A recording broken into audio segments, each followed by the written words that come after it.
Well, since the last video there's been a bit of excitement. We've had a day out on one of these to take part in some air-to-air refuelling of some Typhoons over the northeast coast of Scotland with this bunch.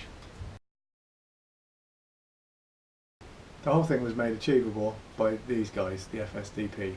They are the reason why I've got my pilot's licence and why there's a Shadow in the workshop. So a massive thank you to John and to Julie and everybody for flying scholarships for the disabled, for arranging the whole thing. It was fantastic.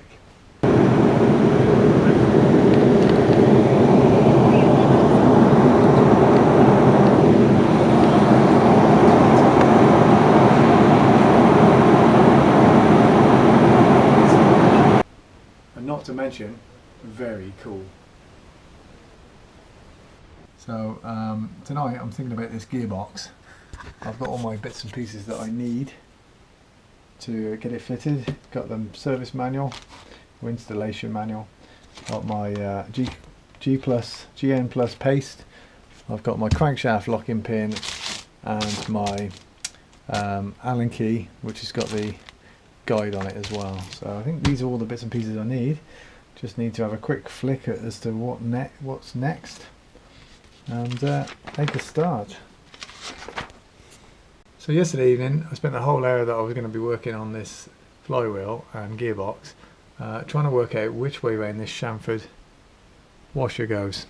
The manual says that the chamfered edge should be facing towards the screw, which doesn't really describe it very well. Anyway, I managed to find some images with a bit of support from Finn, again thanks Finn, to say that it actually goes on this way. So I've cleaned up the taper that goes on here, and I've cleaned all the threads up, and I'm ready to put some Loctite on there, and then we're going to torque all this up and get it on there. So let's get cracking. Also, I've got my special crankshaft locking pin, and this goes in the impulse tube pipe. I don't know if you can see that. It's a little bit of a fiddle. Just goes down in there, and then I think I've got to rotate the crankshaft until I can get that to drop in, and it locks it all off. Bit of Loctite 221 on the thread.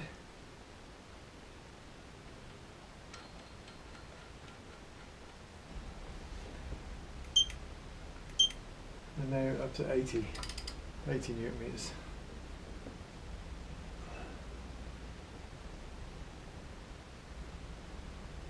Wow, that's quite tight. Up to 43, 50, 60,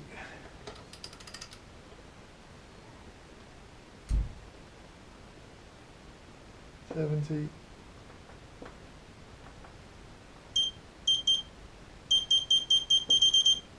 80.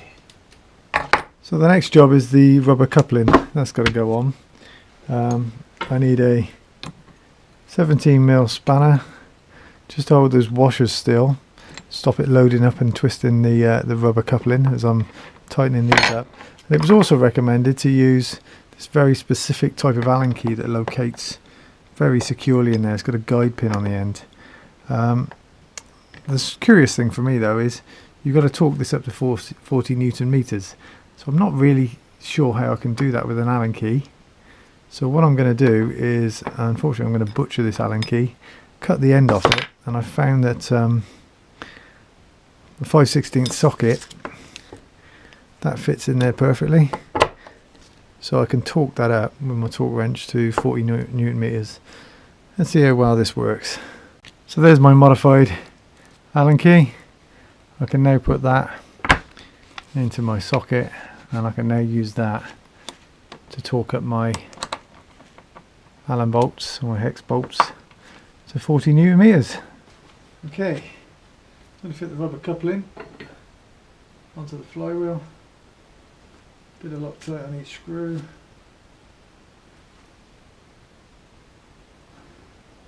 Here we go. Right, getting these 3 bolts in is proving very difficult, and the reason for that being is I'm guessing this has compressed the rubber, but it seems to have over compressed it, and this hole isn't lining up, which means that I'm in danger of cross-threading this when I'm trying to put it in. So I've got 2 in. I'm now going to do something I'll probably regret, which is release this strap in the hope that these 2 stay aligned. Obviously they've got to, because the bolts are in there, and this one drops down just a fraction so we can get the bottom bolt in. If it doesn't work and I've got to take it all off again, I don't know how I'm going to get it back on. Let's find out. I got all 3 bolts lined up. It took far longer than it should have done, and I found just loosening this off a little bit rather than completely removing it was enough just to relax the rubber and let that bottom hole line up.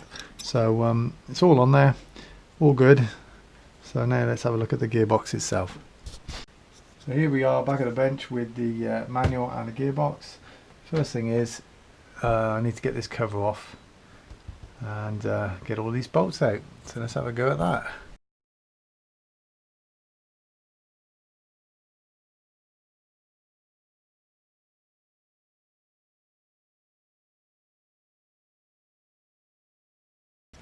Okay, we have the gearbox split in 2. I've got to apply some of my Molykote Plus paste, and I've got a few bungs down in here which I've got to remove as well.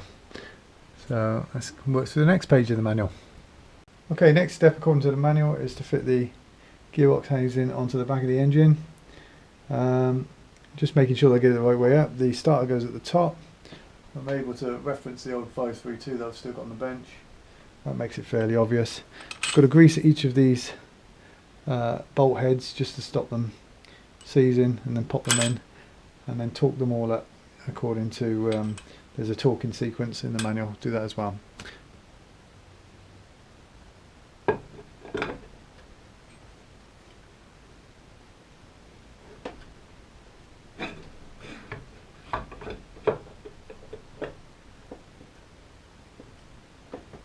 Quick little job for this evening.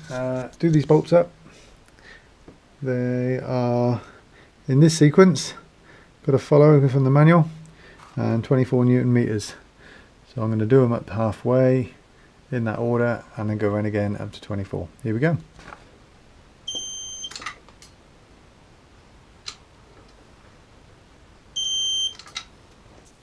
Next is this bolt that goes in the pinion shaft, and I've used my little 1/4 socket with a Allen key bolt, and hopefully, is that going to go in? It might just be deep enough. Let's give it a go. 24 Newton meters as well. Let's see how that goes.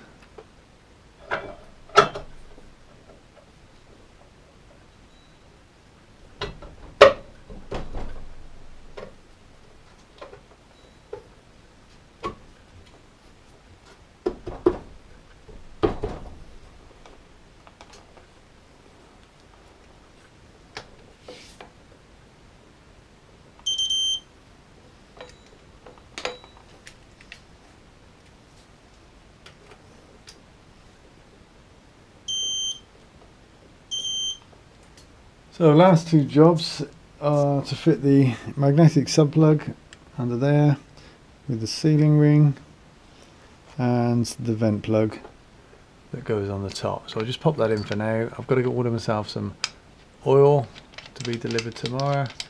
So that goes up 6 Newton meters, but I'm just going to temporarily put that in there, stop anything dropping in. And the sub plug goes up to 24 Newton meters. So we'll nip that up and we'll call it a night. All in all, looks very smart, I think.